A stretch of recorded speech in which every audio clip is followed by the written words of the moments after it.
boom. Isn't this a lovely Canada shirt, everybody? Look at that. Have a look at that. Canada 67, Adidas number. Very nice, eh? Very nice. Nice shirt just for you. So, getting into this game, this show, what it's all about is the pre-game, Canada taking on Guadeloupe. We're going to start off with some history. Those of you who've forgotten what's happened in the past are deemed or doomed to repeat the past and fail again. Those that don't learn from the history books, they repeat history. So, we're going to take a little trip down memory lane very shortly. I'm going to show you what happened in 2007 between Canada and Guadeloupe. But before we get there, I'm going to let you know what's on the show. First of all, we're talking stadium news. Got to see some of that. Lovely pictures. Then we're talking Guadeloupe, Team Guadeloupe. News on them. We're talking about the Dangermen and a couple of little things that I feel you need to know about them. We'll talk about their form as well. We'll talk about predictions as well.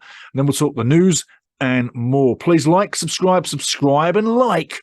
And I got to say a big thank you to the Poets of the Week. Still I Rise. I got to say big up to you, mate. Looking on this here, in the last show, we had the wrong flag up. That's Trinidad and Tobago. Last show, we had Nicaragua up. Well done, Still I Rise. You saw it, and we didn't. And hey, you know what? We're human, just like you. But big thanks also to Poets of the Week, Francois Pitre, DJ Knox, Nathan Faban, Joel Rolf, 9229, at We Will Endure, at BMyes8973, and Charlie Vale, 5899. Let's get into some history right now. Ball comes over the top from Guadeloupe. Canada doesn't deal with it. Watch this volley right into the net, and Greg Sutton can only look on in embarrassment. Wow. Should have stayed on your line, Greg. Should have stayed on your line. Guadeloupeans loving it. Greg's having a bad day. Canada now on the attack. 35th minute. Hutchinson chips in. Ali Gerber chests. Shoots. Volleys. Oh, you picked that out. Picked that out. You're not stopping that, but that was a great goal. Ali Gerber. Dwayne De Rosario. Anti-Jasic rushing in. And there's Hutch. Guadeloupe now on the advance, going, running. Get on him. He shoots, he scores, and Greg Sutton beaten in the same corner again just 2 minutes after Canada tied it up. Great day for Guadeloupe. They eventually went on to win 2-1. Not a great day for Greg Sutton or Canada. So how about that for a little bit of history, hey? Yeah, Guadeloupe thumping Canada 2-1 in the 2007 Gold Cup. By the way, we finished third in that Gold Cup. Guadeloupe finished fourth. Both teams came out of Group A. You'll see that pretty shortly. But in 2007, that's what the team looked like for Canada. Greg Sutton in goal, as you saw. Didn't have a good day, did he? Eh? Anti-Jasic, you saw him in the picture too. Andre Haino, didn't see him, but he was there. Richard Hastings, also a decent defender. Julian de Guzman, who can forget Julian and all the times he played for Canada. Paul Stalteri, I know Paul Stalteri pretty well. Talked to him in Germany and in England many times. Patrice Bernier, Atiba Hutchinson was there as well. You saw Hutch at the end of that show, or the highlights, I should say. But yeah, Hutch was there and has only just retired. Yeah, amazing career. Martin Nash, Canadian Premier League coach. Ali Gerber, another name you might have forgotten, but what a wicked goal that was, yeah. And last of all, probably one of the most skillful Canadians that we've ever had, Dwayne De Rosario. Now, I'll tell you what, that was the team that we had. And I'll tell you what, take a look at the standings back then from 2007 in Group A. You'll love it. Have a look. Now, talking about our team, and after this, we'll be showing you the image of Group D as she stands and the games, the schedule, and things still to happen, okay? But on the show for this one, I got to say, showing up is Tom McGill in goal for us, a new guy, okay?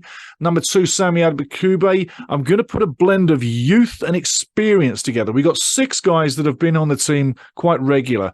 And on this one, I'm putting 5 newbies on there, okay? 5 guys that need to be tested. At this level, I think Guadeloupe is a safe zone to put them in. And we've got to start putting these guys in. Why bring them along if you're not going to use them? So, as from the top, at the top, Tom McGill coming in.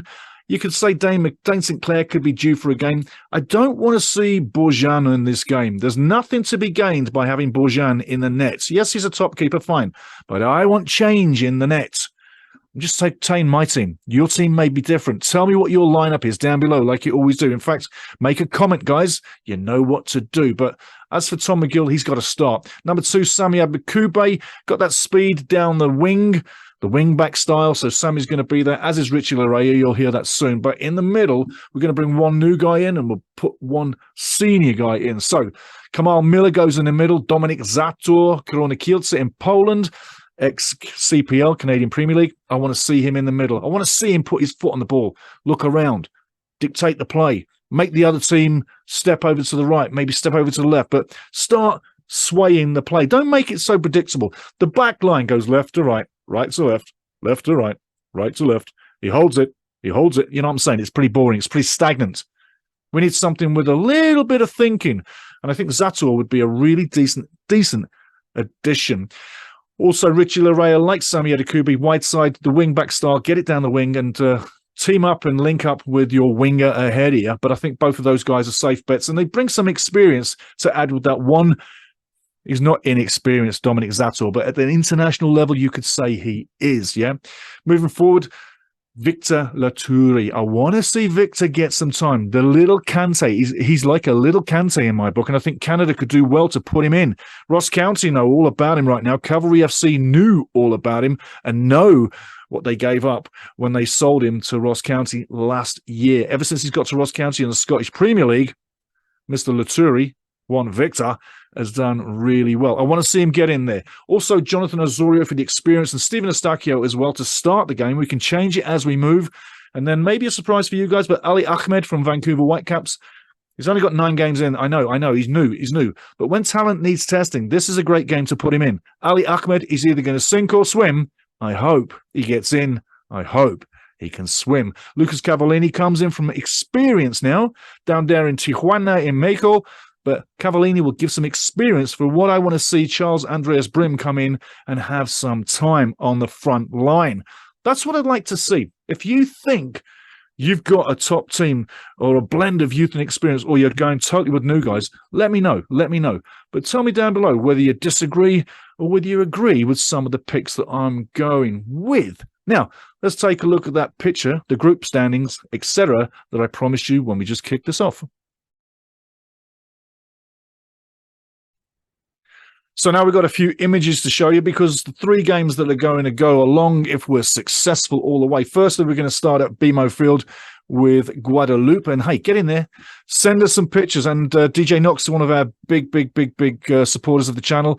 Send videos as well as pictures. Don't make them too long and we'll get it in on the post game. Be fast as you can with your pictures and your videos, people, and I'll get them into the show, the post game show. But you're going to have to really send them during the game, not after, and preferably get them in before halftime. It gives us a lot of time to react to you. So there we go. That's what I'm saying. The stadium images in behind me, BMO Field. I've been to BMO Field quite a few times.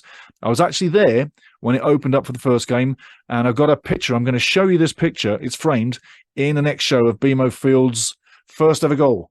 You might want to think who scored it. And he wasn't Canadian. That might not surprise you. But I know who it was, and I'll show you that picture in the next show. And it is actually autographed by the guy that scored the goal. BMO Field, been there many times. That's where we're going to play Guadeloupe on Tuesday. I'm thinking possibly a good home win is on the cards, but I'll tell you some more about Guadeloupe soon. But don't take them for granted. I'll tell you that for now. Other pictures we're going to show you. Obviously, we're going to show you Shell Energy Stadium in Houston. Take a look. Nice stadium, yeah? And the next one coming up is the Sophie Stadium in Los Angeles. Amazing stadium. I've seen 2 games in there, America and Mexico taking on Honduras. Fantastic stadium, absolutely. And I'll tell you this much, if Mexico goes far in the stadium, in the tournament, you'll see a lot of Mexican fans turning up at the stadiums, no matter where they play. And I think, we're probably heading for one of 3 or 4 teams to get in the final. Jamaica impressed against the US the other night, but I think it's probably Jamaica, USA, Canada, or Mexico. Top 4 teams for my money, maybe looking to go forward or further in this competition. But the stadiums are what they are. And lastly of all, the Sophie Stadium is a 70,000 241 seater, so it's a massive stadium. But I've got to tell you, if you have not seen that stadium, it's absolutely drop your jaw, knockout, amazing. It is absolutely a brilliant stadium, and it's going to be used for the 2026 World Cup.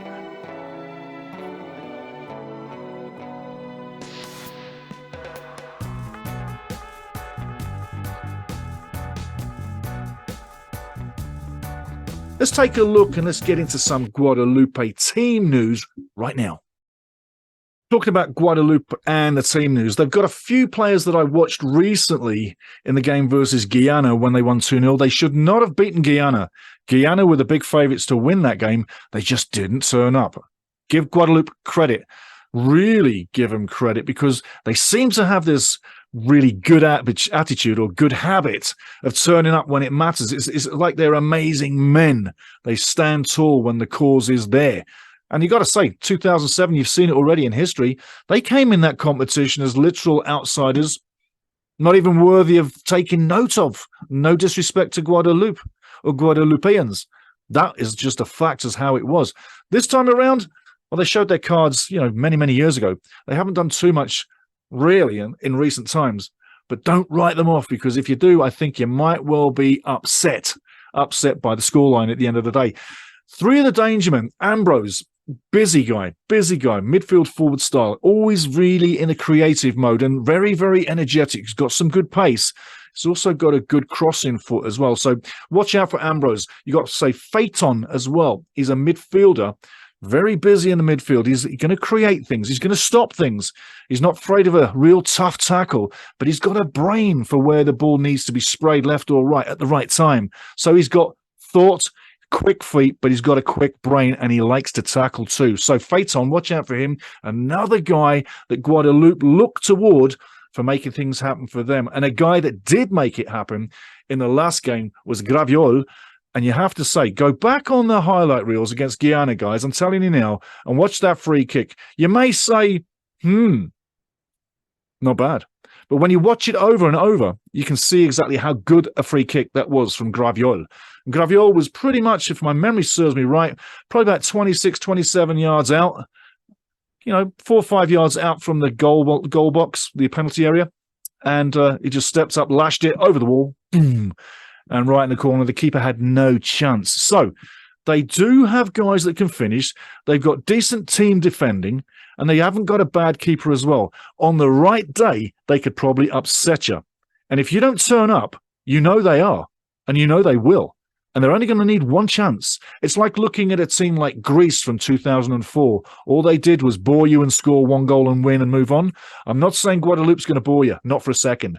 But they don't seem to fill the net. They just get enough done. Now, on the form this year, it's not the greatest, but 4 games this year, 2 wins, 2 losses, 7 goals scored, 2 against. So in 4 games, they've only coughed up 2. In 2 games, they scored pretty much all the goals. I'll tell you who they played right now. Looking on the boards, March 23rd, Antigua and Barbuda, they lost 1-0. That was at home. March 26th, they lost to Cuba 1-0. That was in Cuba. June 16th, really recent. June 16th, they beat Antigua and Barbuda, who they lost 1-0 to. They beat them 5-0 days ago. And recently, they beat Guyana, obviously in the playoff, the Gold Cup playoff game, 2-0. And like I say, Guyana was the team, should have been the team to win that game. And remember, Guadeloupe is not a member of FIFA. And saying it once again, back in 2007, Guadeloupe finished 4th in the Gold Cup, much to everybody's amazement, and Canada finished 3rd. So you've got to give them credit. You have to give them credit. Now, looking at predictions on the day, BMO Field, Tuesday. Let's fill that building. Let's get some kids in that building. CSA, give tickets away. Come on, let's fill that top deck. Let's not have an eyesore. Let's have a full building. The game itself, I think I've warned you enough about what Guadeloupe is. They're not coming in here to roast us, but they could come in and get a result. And a draw for them would be absolutely historical. Remember, they've beaten us once in Gold Cup history. I don't want to see it happen on home soil, and I think it's not the likelihood. And I think a 2-0 scoreline is what we're probably looking at. And when you consider that Guadeloupe is coming in with a team that knows each other, plays with each other, loves each other, and fights for the passion of the country, They're going up against a team in Canada that knows each other, has the passion, but hasn't played with each other. And it's going to be interesting to see what Johnny Herdman picks for a team. Because if he gets it right, it's going to be okay on the night. If he gets it wrong, it's going to be another Guadeloupe song that puts us down again, which I say is totally not what we're looking for, not what I'm predicting, and not what I am expecting. 2-0, if not better. But I would take a 2-0 scoreline right now with the assembly of the new guys on the block and the added experience of those 6 guys that I put in my possible lineup. If you've got a possible lineup, put it down. Let's see what you got. If you've got a possible score, put it down. Let's see what you got. But at the end of the day, it's Canada-Guadeloupe, Tuesday, the 27th. It's game 1, and then it's off to Houston for 2 games, Cuba and Guatemala.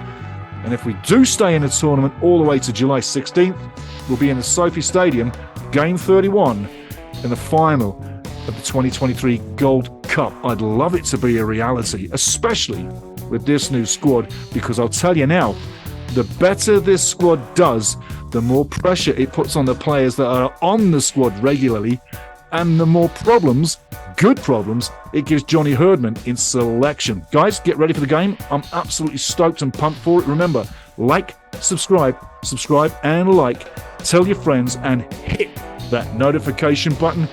Go Canada, go. Cheers.